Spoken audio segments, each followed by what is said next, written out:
नमस्कार, बहुत स्वागत है आपका एशियन 24 न्यूज में। मैं हूं आपके साथ हेमंत। चलिए रुक करते हैं खबरों की ओर। सारंगढ़ बिलाईगढ़ जिले में स्वतंत्रता दिवस के इस अवसर पर जिले के प्रभारी मंत्री टंकराम वर्मा ने खेलभाठा के मैदान में ध्वजारोहण कर राज्य के नाम संदेश का वाचन कर प्रदेश व जिलेवासियों को स्वतंत्रता दिवस की शुभकामनाएं दिया।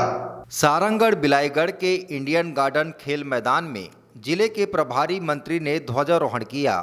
इस अवसर पर सारंगढ़ विधायक उत्तरी जांगड़े, जिला कलेक्टर धर्मेश साहू व पुलिस अधीक्षक पुष्कर शर्मा सहित जिले के तमाम अधिकारी कर्मचारियों के साथ सभी पार्टी के नेताएं उपस्थित रहे, जहां प्रभारी मंत्री ने राज्य के नाम संदेश का वाचन कर प्रदेश व जिलेवासियों की स्वतंत्रता दिवस की शुभकामनाएं दिया।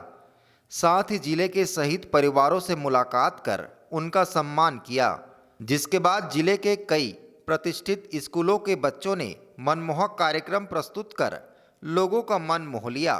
विष्णुदेव साय जी का हार्दिक बधाई। आज स्वतंत्रता दिवस की इस मंगल बेला में हम सभी स्वतंत्रता का सुख साझा कर रहे हैं। हमको यह आज़ादी अंग्रेजी साम्राज्य के विरुद्ध हमारे पूर्वजों के कठिन संघर्ष बलिदान के बूते मिल पाई है।